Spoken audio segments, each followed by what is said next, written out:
Geri Pfeiffer has come here. She's sitting in the shade. It's a little warm out here.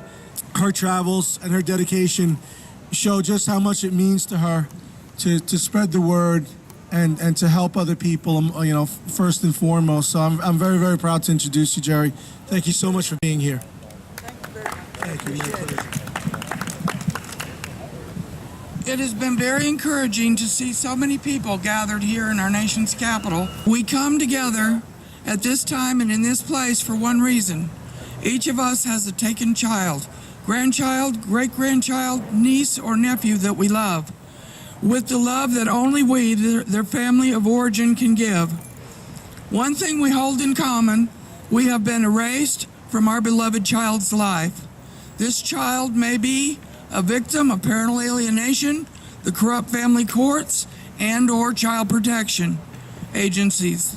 This child may be legally kidnapped, disappeared, medically kidnapped, foster warehoused, or placed in forced adoption.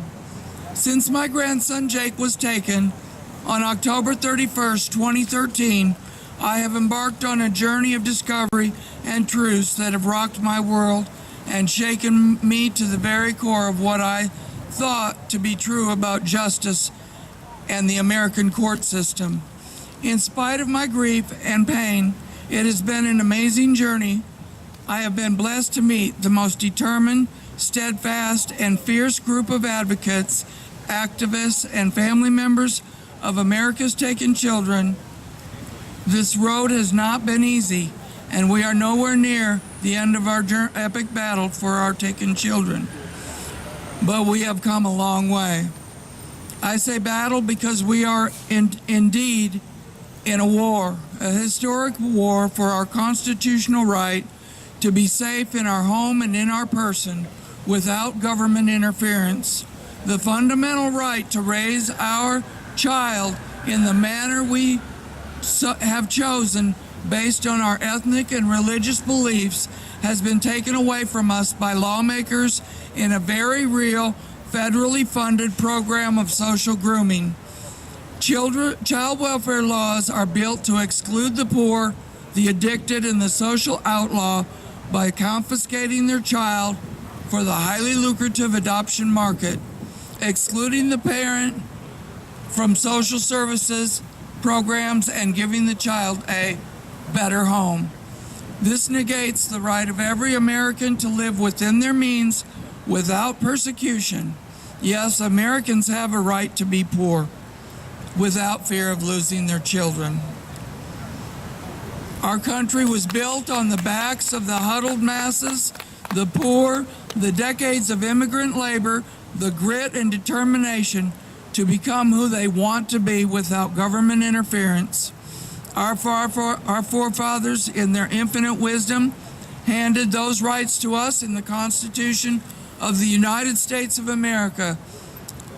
Those words would transcend space and time and be as applicable today as the day they were written. The manipulation of the Constitution by those in power has turned the judicial process in what is now known as the family court into a nightmare for every single person that encounters it. From the alienated parent to the erased family of origin, the single parent, and most importantly, the children, in a process that has no semblance of due process, consistency, justice, rhyme, reason, or sanity. It is very important that we let lawmakers, judges, and child protection agencies know that we have had enough of the injustices of the family courts. We want effective change immediately. And we are willing to stand together in active protest against this desecration to the American family. That is why we have gathered on the sacred grounds of democracy, our nation's capital. It is very important that we set aside the divisions that are occurring because of individual goals and strive for unity in this movement. This movement has many aspects and facets.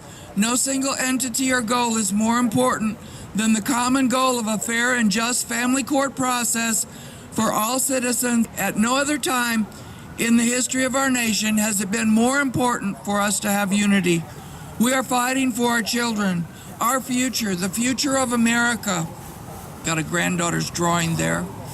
What I see here today is an army that will step up to the demand, an army that will not stand down, an army that will sacrifice everything, an army that is gathering for a sacred cause, our taken children.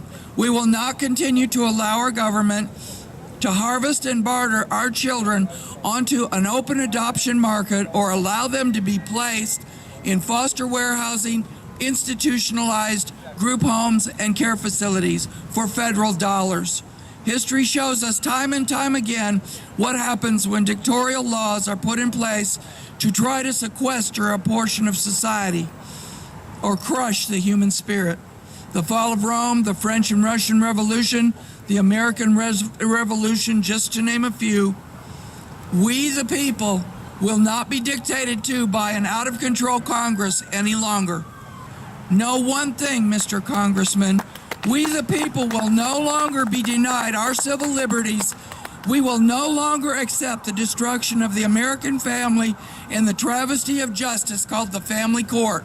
We, the people, want an end to incentivized adoption and the Title IV funding that allows CPS to work in tandem with family court judges to self-perpetuate the agency and their careers through maximization of federal dollars. Never far from my heart is the grief, pain, and depression of and loss of my beloved grandson, Jake Denzel Kumpion. I saw a huge disconnect between the court process and actual assistance for families to reunify.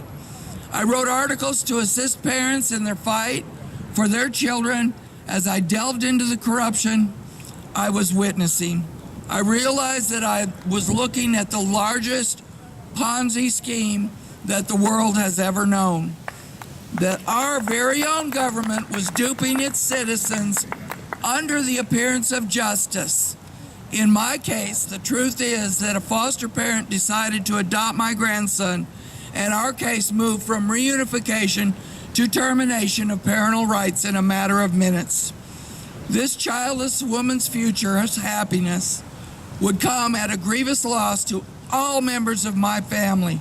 And this scenario is repeated endlessly in family courts across America, thousands, multiple thousands of times a day.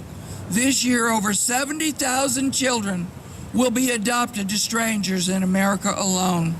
An industry created on the barter of children in exchange for federal dollars is unjust, immoral, and illegal. We want it stopped, and we will not stand down. The American Civil War was fought over the very issue of obtaining human beings for cash or barter. It's ironic that the very same government that outlawed humans as possessions with the Emancipation Proclamation turns right around and barters America's taken children for federal dollars, an irony that we will no longer tolerate. It moved me to create a website called americastakenchildren.com. We address every aspect of the corrupt family courts and teach parents how to fight. We help parents of taken children and their family of origin reunite. That is the only goal of our website, to assist people who were never given a voice in the family courts of America. We at America's Taken Children provide every tool possible to assist taken children reunite with their family of origin. We will use every conceivable method and means to accomplish this goal, and we will not stop ever. Our motto is never stop looking. In closing, I remind you of the words of President Abraham Lincoln. Any people, anywhere, being inclined and having the power, have the right to rise up and shake off the existing government and form a new one that suits them better. This is a most valuable, a most sacred right, a right which we hope and believe will liberate the world. I say to you today, we will exercise that most sacred right for our taken children. And so I close with a reminder from the activists of the civil rights movement, a slogan taken up by and used endlessly by the Black Panther Party in its efforts to engage, empower, and unite African Americans in their quest for recognition as equal citizens of this great country. Power to the people. Woo! Everyone, Geri Pfeiffer, I'd like to thank her personally, really, for her inspiring words and for making this trip to come down. Please share what she has to say so we could really reach out and protect children and help them. Geri, please tell us again the name of your organization, where they can find you. AmericasTakenChildren.com. Thank you so much for your time. Thank you very much. Thank you. So, Geri, thank you for coming down and thank you for being here. Again, a truly inspiring person who's here to share her knowledge and turn her pain into power and to empower us to have some help.